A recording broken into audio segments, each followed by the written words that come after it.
Good morning friends. आज है 20 December 2025। सो आमर सीरीज चली तुम इंडियन पॉलिटी कंटिन्यू। या पूर्व मुझे ऑलरेडी 3टा वीडियो बन सारी। चैप्टर 1 तुम historical background, then chapter 2 making of the constitution. Chapter 1 रे आम डिस्कसन करते तुम company rules, then crown rules, then making of the constitution कौन कौन सब डिमांड थिला, कॉन्स्टिट्यूशन असेंबली कौन कौन थिला, कौन सब कमिटी थिला, ये सब आम नेक्स्ट लास्ट वीडियो डिस्कसन करते। आज आम concept of the constitution discussion करवा है। कॉन्सेप्ट माने आमर जो कॉन्स्टिट्यूशन रे कौन कौन सब माने फाउंडेशन अच्छी, जोटा कि फंडामेंटाल प्रिंसिपल्स अच्छी, थॉट्स बिलीफ्स कौन आम सब नहीं कि जो कॉन्स्टिट्यूशन बनई माने कौन सब विषय वस्तु धारणा ये सब डिटेल्स आम डिस्कसन करवा। एथिरे तुम डाटा किसी ना, एथिरे तुम कॉन्सेप्ट अच्छी, से तो कॉन्सेप्ट ऑफ द कॉन्स्टिट्यूशन माने आम भल भाव में बुझा। कॉन्सेप्ट भी मोस्ट इंपोर्टाट, से जाना जरूरी कौ आधार रे सेटा बनाई कॉन्स्टिट्यूशनटा है। तो बेसी किसी ना, यहाँ टे कम समय भितर आम से कॉन्सेप्टा को बुझा। सो चलो स्टार्ट करवा। देख कॉन्सेप्ट ऑफ द कॉन्स्टिट्यूशन, प्रथम यार मीनिंग जाना है। मीनिंग कौन अच्छी देख, the term constitution is derived from the Latin word constituere which means to establish or to set off. In the present sense the term constitution refer to a set of principles है। यहाँ यार अर्थ है गोटे गोटे set of principles तैयारी कराई जो थी कि which specify the organisation and working of the government and the relationship between the government and the people in terms of their rights and duties. बास एतिक ही सबकि अच्छी। तापर आउ कौन कौन अच्छे से डिटेल्स आम तलू तलू देखा।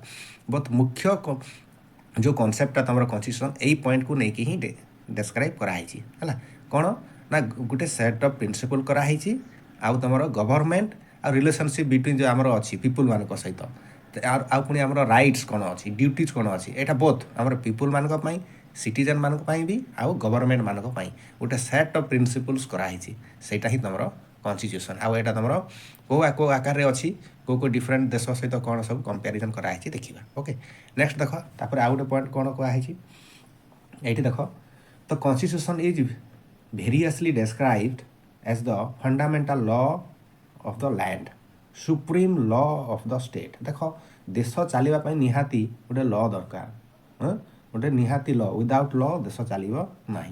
से पूर्व सीना बिना लॉ रे चलूला, किंतु एबे वर्तमान पाई निहाती गोटे रूल रेगुलेशन लॉ रहिबा जरूरी है। तापर यही कॉन्स्टिट्यूशन को आउ अन्य अन्य ना सब दिखाई देख, अन्य अन्य हिसाब से डेस्क्राइब होती basic law of the country, यहाँ भी कहुच्छी इंस्ट्रूमेंट ऑफ द गवर्नमेंट कहुच्छी, रूल्स ऑफ द स्टेट्स कहुच्छी, basic structure of the polity भी कहुच्छी, आउ ground norm of the country भी कहुच्छी, एमती सब कहुच्छी। सो आई होप सेटा सब बुझिल, यार कॉन्सेप्ट मीनिंगटा कौन तुम बुझिल कॉन्स्टिट्यूशन रो। ओके देन तुम देख जड़े कहते ग्लिचर्ट, ग्लिचर्ट से कौन कहते, the constitution consist of that body of rules and laws which determine the organisation of government. देख यहाँ सहीटा ही रूल्स एंड लॉ, आम सब गोटे लॉ सब बनाई रूल्स बनाई कि आम जमी चलुचे रूल्स, धर ट्राफिक रूल्स बनाई आम ट्राफिक बाग पटे जा ट्राफिक रूल्स मानिबा सेमिति। Okay where are the constitutions describe the whole system of government of a country, the collection of rules which describes, which establish and regulate or govern the government है। आउ थे कहीदे देख, the constitution describes the whole system of government of a country, the collection of rules which establish and regulate or govern the government। ये सबू किसी अच्छी है कौन सिस्टम रे गवर्नमेंट चलो है, कौ कौ रूल हम सब बनाई कि नहीं कॉन्स्टिट्यूशन सब लिखाई से अनुसार ही चलुची, से अनुसार ही गवर्नमेंट तुम रेगुलेट होची। ओके तापर देखिबा फंक्शन, यार कार्य केमती करूची, फंक्शन कार्य केमती करूची। The constitutional scholar Elliot Bulmer has very well identified the function और purpose of the constitution. His list in comprehensive and include the following points। यही पॉइंट्स जाक अच्छी देखिए, चलो डिस्कस करिए को पॉइंट अच्छी। it can declare and define the boundaries of the political community. ଦେଖ political community ଯୋଉ ବି ତାଙ୍କର ନିଜ ନିଜର ଥଟ୍ସ ଅଛି, ବିଲିଫ୍ ଅଛି। ଏବେ ଆମର ଧର ଦେଶରେ ବିଜେପି ଗଭର୍ଣ୍ଣମେଣ୍ଟ ଚାଲିଛି, ତାର ନିଜର ବିଲିଫ୍ ଅଛି। ପୂର୍ବରୁ ଆଇଏନ୍ସି କଂଗ୍ରେସର ଚାଲିଥିଲା, ତ ସେମାନଙ୍କର ବି ଗୋଟେ ବାଉଣ୍ଡରିଜ୍ ଅଛି। ସେ ପଲିଟିକାଲ ପାର୍ଟିର ଇଲେକ୍ସନ୍ ଜିତିଲା ପରେ ପିପୁଲ୍ ମାନେ ୱିନ୍ କଲା ପରେ ବି ସେଇ ଗଭର୍ଣ୍ଣମେଣ୍ଟ ସେ ପିପୁଲ୍ ଥ୍ରୋରେ ହିଁ ଚାଲେ ହେଲା। ତା ବାହାରେ ବି ରୁଲ୍ସ ରେଗୁଲେସନ୍ସ ଆମର କନଷ୍ଟିଟ୍ୟୁସନ୍ ଅନୁସାରେ ହିଁ ସେ ଡିଫାଇନ୍ କରାହେଇଛି ସେ ବାଉଣ୍ଡରିଟା, ବୁଝିଲ। then it can declare and define the nature and authority of the political communities. ପୁଣି ସେମାନଙ୍କର ଯେଉଁ ଅଥରିଟି ରହିବ ସେଇ ପାୱାର ସବୁ କିଛି ସେ ନେଚର ଆଣ୍ଡ ପାୱାର ବି ସବୁ ଏଭ୍ରିଥିଙ୍ଗ ଆଜ୍ ପର୍ କନଷ୍ଟିଟ୍ୟୁସନ୍ ହିଁ ରହିବ। Okay, then it can express the identity and values of a national community. ସମସ୍ତଙ୍କର ନ୍ୟାସନାଲ୍ କମ୍ୟୁନିଟିର ଅର୍ଥ ହେଲା ସବୁ ଦେଶର ଯାହା କିଛି ବି ଅଛି ହେଲା, ଲୋକ ମନୁମେଣ୍ଟରୁ ଆରମ୍ଭ କରି ସମସ୍ତଙ୍କର ଏଇ ଭିତରେ ସମସ୍ତଙ୍କର ଆଇଡେଣ୍ଟିଟି ଭ୍ୟାଲୁଜ୍କୁ ରଖିକି ଏକ୍ସପ୍ରେସ୍ କରିକି ହିଁ ଏଇଟା ଫଙ୍କସନ୍ କରିବ। ଇଟ୍ can define the rights and duties of citizen also। ଆମେ ଜାଣିଛେ ଆମର ଫଣ୍ଡାମେଣ୍ଟାଲ୍ସ ରାଇଟ୍ସ ଅଛି, 6ଟି ଫଣ୍ଡାମେଣ୍ଟାଲ୍ସ ରାଇଟ୍ସ ଅଛି ଆମର, ଦେନ୍ ତମର ଡ୍ୟୁଟିଜ୍ ଅଛି। ସେଟା ନେକ୍ସଟ ଆମେ ଆସନ୍ତା ଚାପ୍ଟର ମାନଙ୍କରେ ପଢ଼ିବା। ତାପରେ ଦେଖ ଆଉ କ'ଣ କ'ଣ ଅଛି। It can establish and regulate the political institutions of the community ହେଲା। ସେଇ ମ୍ୟାକ୍ସିମମ୍ ପଲିଟିକାଲ କମ୍ୟୁନିଟି ମାନଙ୍କର କ'ଣ କ'ଣ ରେଗୁଲେଟ୍ କରିବେ, ଇଷ୍ଟାବ୍ଲିଶ କରିବେ, ତାରି ଉପରେ ବି ଅଛି। ସେ ଇନଷ୍ଟିଟ୍ୟୁସନ୍ ମାନଙ୍କର ଉପରେ ବି ସବୁ ଡିଟେଲ୍ ଲେଖା ହେଇଛି। ଇଟ୍ କ୍ୟାନ୍ ଡିଭାଇଡ୍ ଅର୍ ସେପ୍ ପାୱାର ବିଟୱିନ୍ ଡିଫରେଣ୍ଟ ଲେୟର। ସବୁ ଲେୟରରେ ଡିସେଣ୍ଟ୍ରାଲାଇଜେସନ୍ କରାହେଇଛି। ଡିଫରେଣ୍ଟ ଲୋକଙ୍କୁ ଡିଫରେଣ୍ଟ ପାୱାର ଦିଆହେଇଛି। ଜଣକୁ ସୁପ୍ରିମ୍ ପାୱାର ଦିଆଯାଇନି ହେଲା, ସବୁ ପାୱାରକୁ ଡିଭାଇଡ୍ କରି ଦିଆଯାଇଛି ସେମିତି। ଦେନ୍ ସବ୍ ଷ୍ଟେଟ୍ କମିଟିଜ୍ ବି ଅଛି। It can declare the official religious identity of the state. କୌଣସି ଷ୍ଟେଟ୍ରେ କେଉଁ ଧର୍ମର ସ୍ପେସିଫିକ୍ ରହିବ ନା, ସେ ଯେମିତିକି ଆମର ଇଣ୍ଡିଆ ହେଲା ସେକୁଲାର, ପାକିସ୍ତାନ ହେଲା ତମର ମୁସଲିମ୍, ସେମିତି the demarcate relationship between sacred and secular authorities ଏଇଟା ବି କୁହାଯାଇଛି। It can commit state to particular social economic or developmental goals. ବେଶୀ ମୁଖ୍ୟ କରି କମିଟ୍ ମାନେ କମିଟେଡ୍ କ'ଣ ବେଶୀ ସୋସିଆଲ କେମିତି ଆମର ଡେଭଲପ୍ ହେବ ଏଇଟା ବି ଦିଆହେଇଛି, ପ୍ରିଏମ୍ବଲରେ ଲେଖାହେଇଛି। ସୋସିଆଲ ଜଷ୍ଟିସ୍ ଦିଆହେଇଛି, ଇକୋନୋମିକ୍ ଡେଭଲପମେଣ୍ଟ କେମିତି ଗୋଲ୍ ସବୁ ହେବ, ଏଇ ଫଙ୍କସନ୍ ସବୁ କରିବ। ଏଇଟା ହେଲା ତାର ମୁଖ୍ୟ ଫଙ୍କସନ୍। ଓକେ, ଦେନ୍ ତା ଭିତରେ କ୍ୱାଲିଟିଜ୍ ସବୁ କ'ଣ ରହିବା ଦରକାର, କି କ୍ୱାଲିଟିଜ୍ ଏ କନଷ୍ଟିଟ୍ୟୁସନ୍ର ଅଛି ସେଇଟା ଆମେ ଡିସ୍କସ୍ କରିବା। ଚାଲ ଦେଖ, ପ୍ରଥମ କ୍ୱାଲିଟି ହେଲା ବ୍ରେଭିଟି। କନଷ୍ଟିଟ୍ୟୁସନ୍ରେ ବ୍ରେଭିଟି ଥିବା ଦରକାର। ସେଇଟା କ'ଣ, a constitution should be precise and should not contain unwanted provisions ହେଲା। ପ୍ରିସାଇଜ୍ ପୁରାପୁରି ଟୁ ଦ ପଏଣ୍ଟ, ଯାହା ଦରକାର ସେଇଟା ପ୍ରିସାଇଜ୍ ରହିବା ଦରକାର। ଅନୱାଣ୍ଟେଡ୍ ପ୍ରୋଭିଜନ୍ସ କିଛି ରହିବା ଦରକାର ନୁହଁ। ସେଇଟା ହେଲା ତମର brevity. A lengthy constitution should too many details create confusion in the interpretation of its clause. ଏଇଟା ବେଶୀ ଲେନ୍ଦି ବି ହେଇଗଲା, ଅନୱାଣ୍ଟେଡ୍ ପ୍ରୋଭିଜନ୍ସ ସବୁ ରହିଗଲା ହେଲେ ବି ତମର କନଫ୍ୟୁଜନ୍ କ୍ରିଏଟ୍ କରିବ। ସେଥିପାଇଁ ଏଇଟା ତମର ପ୍ରିସାଇଜ୍ ହେବା ଦରକାର, ଆଉ କଣ୍ଟେଣ୍ଟ ଅନୱାଣ୍ଟେଡ୍ ରହିବା କଥା ନୁହେଁ। ଏହାକୁ ତମର ବ୍ରେଭିଟି କୁହାଯାଏ। ଦେନ୍ ତମର କ୍ଲାରିଟି ରହିବା ଦରକାର। କ୍ଲାରିଟି କ'ଣ, a constitution should specify its provision in clear term. ପୁରାପୁରି କ୍ଲିୟର ଟର୍ମରେ ଦେଖିବା କଥା, କ୍ଲିୟରଲି, ଯେମିତିକି a complicated language would reduce the degree of its understanding. ଆମେ ଯଦି ବୁଝି ନ ପାରିଲେ ତାହେଲେ ପ୍ରୋବ୍ଲେମ୍ ହେବ। ସେଥିପାଇଁ କ୍ଲାରିଟି ରହିବା ଦରକାର। ସେ କ୍ଲାରିଟିରେ ଲେଖା ବି ଯାଇଛି ଆମର Indian constitution. Then next one ତମର ଡେଫିନାଇଟନେସ୍। ଏଇଟା କ'ଣ, a constitution should contain a definite meaning for its provision. ଯାହା ବି ପ୍ରୋଭିଜନ୍ସ କରାହେଇଛି ତାର ଡେଫିନାଇଟ୍ ମିନିଂ ରହିବ। ସେ ଡେସ୍କ୍ରାଇବ୍ କରିବେ କି ଏଇଟା ତମର ଏଇ ମିନିଂଟା। The ambiguous and the different meaning would increases the discretion of the judge in their interpretation। ମାନେ ଗୋଟେ କଥା ଭାବୁଥିବେ କି ଲେଖୁଥିବେ ଅଲଗା ଆଉ ଲେଖିଦେଇଥିବେ ଅଲଗା। ଆମ୍ବିଗିୟସ୍ ଯଦି ହେଇଯାଇଥିବ, ଡେଫିନାଇଟନେସ୍ ଯଦି ନଥିବ, ସେ ତମର ଡିସ୍କ୍ରିସନ୍ସ ମାନେ ଜଜ୍ ଯାହା ବି ସେ ରୁଲ୍ ରେଗୁଲେସନ୍ର ଜଜମେଣ୍ଟ ଆସିବ ଇଣ୍ଟରପ୍ରିଟେସନ୍ ପରେ ଡିସ୍କ୍ରିସନ୍ ହେଇଯିବ। ସେଥିପାଇଁ ଡେଫିନାଇଟନେସ୍ ରହିବା ଜରୁରୀ, ମାନେ ଡିଫିନାଇଟ୍ ମିନିଂ ଅଫ୍ ଦ ପ୍ରୋଭିଜନ୍। ଯାହା ଗୋଟେ ପ୍ରୋଭିଜନ୍ କରାଯିବ ତାର ଡେଫିନାଇଟନେସ୍ ରହିବ। ବୁଝିପାରିଲେ? ନେକ୍ସଟ ଦେଖ, ନେକ୍ସଟ ତମର comprehensive। comprehensive ହେଲା, a constitution should be comprehensive in laying down the powers of the government as well as the rights and the duties of the citizen। ଏଇଟା ପୁରା ଆମର ବହୁତ ଡିଟେଲ୍ସ ଲେଖା ହେଇଛି, ଆମେ ପଢ଼ିବା ବି ଆଗକୁ ବହୁତ ଡିଟେଲ୍ସ। ମୁଁ ପୁରାପୁରି ସବୁ ଫଣ୍ଡାମେଣ୍ଟାଲ ରାଇଟ୍ସ ଆଉ ଡ୍ୟୁଟିଜ୍ ଏ ଦୁଇଟା ମିଶିକି ଗୋଟେ ଭିଡ଼ିଓ ଆଣିବି, ପୁରାପୁରି ଡିଟେଲ୍ସ କମ୍ପ୍ରିହେନ୍ସିଭଲି ଇଲାବୋରେଟ୍ କରିବି, ପୁରା ଗୋଟେ କି ସବୁ ଆର୍ଟିକଲ୍ ପଢ଼ିବି। ଓକେ, ସୋ କମ୍ପ୍ରିହେନ୍ସିଭ୍ର ଅର୍ଥ ହେଲା ସେଟା ଯେ ଆମେ ବୁଝିପାରୁଥିବାର ଅଛି, ଅଣ୍ଡରଷ୍ଟାଣ୍ଡିଂ କରିପାରୁଥିବାର ଅଛି। ଏଇସବୁ ଲେଖା ହେଇଛି ଆମର ରାଇଟ୍ସ ଡ୍ୟୁଟିଜ୍ରେ ଆମର କ'ଣ ମୁଖ୍ୟ ସେଇଟା ସବୁ ଲେଖା ହେଇଛି।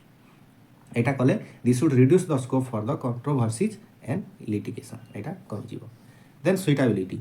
A constitution should reflect the needs and aspiration of the people. এইটা ବି ରହିବା କଥା, ସୁଇଟେବୁଲ୍ ରହିବା କଥା। ଲେଖା ହେଇଛି ମାନେ କ'ଣ ପାଇଁ ଲେଖା ହେଇଛି, ଆମର ନିଡ୍ସ କ'ଣ, ଆମର କ'ଣ କଲେ ସେଇଟା ସୁଇଟେବୁଲ୍ ରହିବ, ସେଇ ଆକାରରେ ଲେଖା ହେବ। It must be suitable to the historical, socio cultural, economic and political condition of the nation. ଆମମାନଙ୍କର ଏଇସବୁ ସୁବିଧା ହେଉଥିବାର ଅଛି ହେଲା। Then stability. A constitution should facilitate political stability and should not allow easy tampering। हाँ, ଏଇଟା ବି ହେବା କଥା ନୁହେଁ कि तुम पॉलिटिकल स्टेबिलिटी भी रहा कथा। गवर्नमेंट स्टेबिलिटी न रहिले इम्बालांस हेले देश चलो कि, तो से स्टेबिलिटी रहा कथा। आउ इजी टेम्परिंग हवा कथा नुहे, माने मन इच्छा जोटा कि तुम बांग्लादेश पाकिस्तान मिलिटरी शासन हुए सेमती हवा कथा। माने पीपुल लोकंकर शासन, डेमोक्रेटिक शासन, से अनुसार रूल रेगुलेशन अनुसार तुम आम जहाँ को बाछीचे पब्लिक से जो गवर्नमेंट को से तुम मिलिटारी को से ही रूल कर से रूल रे चलो। ओके, देन तुम adaptability. A constitution should B dynamic and not static. देख केते वर्ष पूर्वे, धर आज को 75 वर्ष पूर्वे बना है तुम आमर कन्स्टिट्यूशन है, किंतु से समय भी से भाभी कि किसी डायनामिक रहा कथा, किसी स्टैटिक रहा कथा, जोटा कि टेम्परिंग हम ना। डायनामिक माने एबे जोटा तुम एमेंडमेंट कराऊँ टाइम अनुसार चेंजेस सेटा आउ आम एडाप्ट करार अच्छी। It should be able to adapt itself to changing situation and requirement. It should be a living document, पूरा जीवंत। आम आमर जमी जो टाइम अनुसार आम चेंजेस होची, आम रिक्वायरमेंट्स नीड्स चेंज होची, से अनुसार अडाप्टेबिलिटी रहा कथा। बुझल, एटा तुम थिला क्वालिटीज। तो क्वालिटीज कौन? Brevity, clarity, definiteness, comprehensiveness, suitability, stability, adaptability. Then आस क्लासिफिकेशन देखा। ये जो कन्स्टिट्यूशन टे क्लासिफिकेशन कौन कौन अच्छी देख। यहाँ इवॉल्व एंड इनएक्टेड। इवॉल्व आम स्टार्टिंग आम पढ़ले हिस्टोरिकल बैकग्राउंड रे, इंडियन पॉलिटी कि केमती आमर धीरे धीरे तुम कंपनी रूल्स है 1773 रु 1858 कंपनी रूल चलला।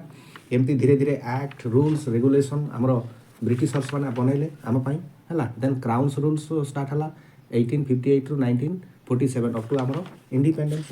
देख से धीरे धीरे तुम इवॉल्व होती, माने समय अनुसार जोटा रिक्वायरमेंट थिला से अनुसार तुम से प्रकार। तो यहाँ इवॉल्व आउ इनएक्टेड माने परे आमर रिटर्न लेखागला। On the basis of evolution the constitution are classified into evolve and enacted constitution है। जमती कि its provisions are contained in the form of convention, practices, principles and judicial decisions. It also known as cumulative constitution and British constitution in good example in this regard है। आउ enacted कौन? And enacted constitution है on the other hand it deliberately made by a constituent assembly or a constitutional council promulgated by a king or parliament. जोटा कि king बन कि parliament बन deliberately जानिकी जोटा बनाई सेटा है तुम इनएक्टेड।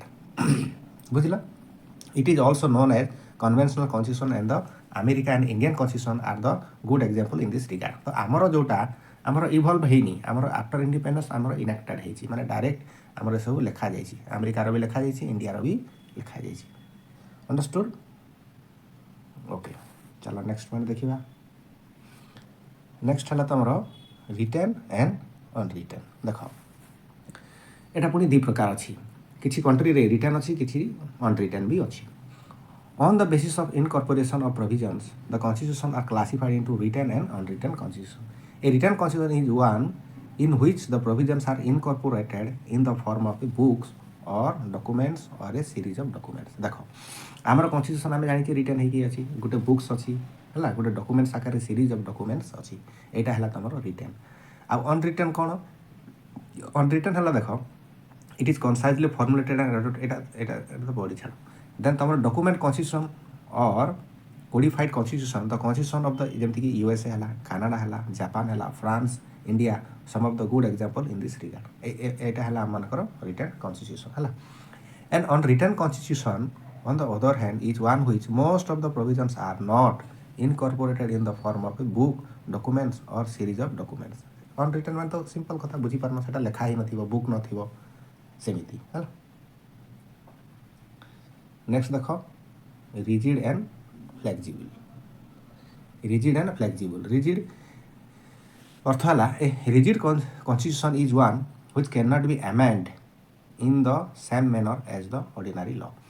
जोटाकि तुम ऑर्डिनरी लॉ कहीदेले सांगे सांगे एमेंड होजीवनी है ताकू टिके बहुत टाइम लगे बहुत स्पेशल मेजोरिटी दरकार ना से रूलटा वीक थी ना वीक हो it required a special majority special procedure for its amendment in other words its makes a distinction between the constitutional law and the ordinary law यहाँ है कन्स्टिट्यूशनल लॉ आउ ऑर्डिनरी लॉ भितर यहाँ ही तुम डिस्टिंग्विश करे है किंतु गोटे a flexible constitution on the other hand is one which can be amended in the same manner as the ordinary law तो अन्य कोटा तुम ऑर्डिनरी लॉ जमी गोटे रूल रेगुलेशन बन दिया सागे सागे चेंज कर दिया सेमती हो फ्लेक्सिबल है flexible constitution is also known as elastic constitution and the constitution of UK यहाँ यूके तुम अच्छी आउ न्यूजीलैंड अच्छी एम फ्लेक्सिबल बट आमर इंडिया कौन the constitution of India neither rigid nor flexible but a synthesis of both आमर सब बेले सब मीडियम रोचे माने बोथ मिक्स रोचे है कौन सी जिनिस गोटे रोनी है तो इंडिया आमर है rigid and flexible okay then तुम फेडराल एंड यूनिटारी यहाँ कौन देख फेडराल एंड यूनिटारी अर्थ है देख based on the nature of relationship between the national government and the regional government है तो constitution are classified in the federal and unitary constitution A federal constitution is one which provides for a division of power between the national government and regional government. मैंने आमर जो power रही मैंने govern जमी कर central government को किसी power दि जाए आउ स्टेट गवर्नमेंट को किसी पावर दि जाए ऑल होल इंडिया आमर जमी सेंट्रल गवर्नमेंट अंडर अच्छी गोटे स्टेट गवर्नमेंट अंडर रहा तुम फेडराल एंड यूनिटरी गवर्नमेंट बुझल तुम जमती कि federal constitution is prevalent in the USA Switzerland Australia Canada Russia Brazil and some other state एम तुम फेडरल कन्स्टिट्यूशन अच्छी देन तुम प्रोसीजराल एंड प्रेस्क्रिप्टिव यहाँ कौन a procedural constitution defines the legal political structure of the public institution and sets out of the legal limits of government power to protect democratic processes and fundamental human right माने गोटे प्रोसीजराल गोटे प्रोसीजराल rule regulation को सेटा follow करेंगे सेटा है तुम प्रोसीजराल किंतु पर्सपेक्टिव कौन पर्सपेक्टिवटा है गोटे माने धारणा अनुसार चलो बुझल किंतु आमर सब है procedural in addition to describe how to government function a prospective constitutions assumes or attempt to impose a broad consensus or common societal goals that public authorities must strive to achieve एटा बहुत simple रहे माने common people मानकर सुविधापाई टे सुविधार rule regulation थाए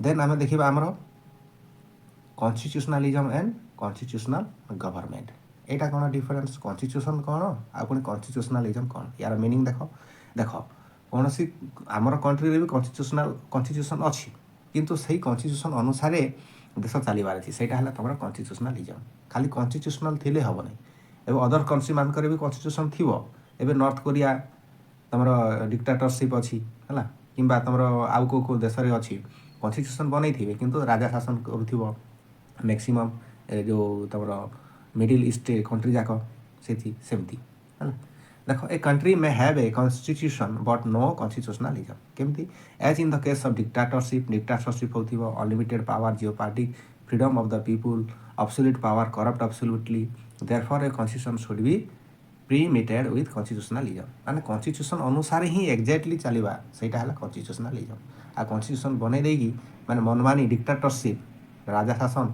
किंवा एकछत्रवाद शासन सेटा नुह है the concept of constitutionalism is that of polity govern by or under a constitution that ordains essentially limited government and rule of law are opposed to arbitrary despotic authoritarian or totalitarian तो यहाँ को तुम विरोध कर arbitrary हो despotic हो अथोरिटारियन और टोटालिटारियन यही एकछत्रवाद शासन को विरोध करूँ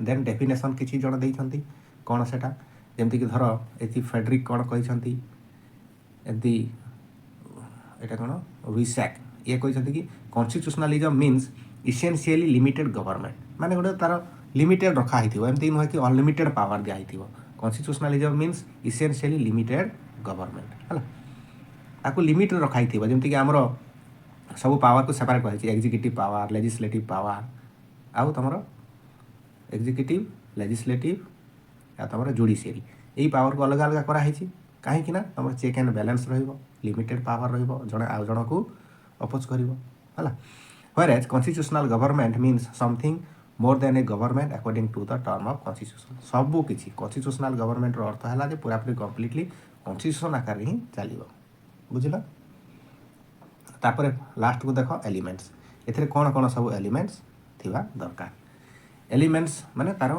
मुख्य उपादान कोन कोन जेमति कि पॉपुलर सोवरेनिटी हमरो पॉपुलर सोवरेनिटी माने अन्य देश आ हम ऊपर माने तारो किछि आधिपत्य नथिबो हला इंटरफेरेंस नथिबो हमें हमरो देशर नीति नियम जहाँ भी आम देशर लोकों से सब आम निजे जहाँ किसी भी रूल रेगुलेशन करवा रूल ऑफ लॉ बनवा देन तुम डेमोक्रेटिक गवर्नमेंट पूरा पूरी डेमोक्रेटिक पीपुल मान द्वारा ही बना हम आ रेस्पॉन्सिबल अकाउंटेबल गवर्नमेंट हम देन तुम सेपरेशन ऑफ पावर रहिबो चेक एंड बैलेंस एवं जो कहती तुम लेजिस्लेटिव एग्जीक्यूटिव आउ जुडिशियरी अलग अलग पावर दिखाई चेक एंड बैलेंस देन तुम इंडिपेंडेंट जुडिशियरी को किंतु इंडिपेंडेंट रखाई से इंडिपेंडेंटली काम करिवो then civilian control over the military यार अर्थ है आमे ही कंट्रोल करूछु मिलिटरी हमको कंट्रोल करूनी है एटा इनडायरेक्टली आमर सिविलियन ही मिलिटरी को कंट्रोल करूछु जेमति कि पाकिस्तान रे मैक्सिमम तुमरो मिलिटरी शासन चले देन तुम बांग्लादेश रे उत्तेजना होती बट आम इंडिया रे एमती हुए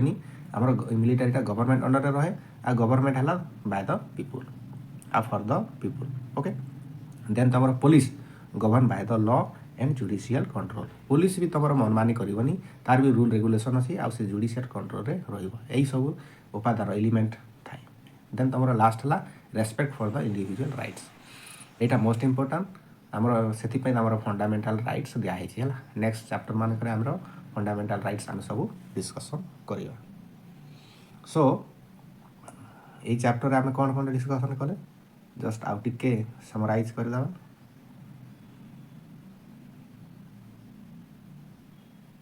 देख कॉन्सेप्ट ऑफ द कॉन्स्टिट्यूशन यार आम मीनिंग जानिले कौन तार मीनिंग आउ किए कौन कही जानिले है देन तार फंक्शन जानिले कौन कौन से केमती कारुकार्य करे तार देन तार क्वालिटीज कौन कौन रहिबा दरकार सेटा जानिले है देन तुम क्लासिफिकेशन केमती है सेटा जानिले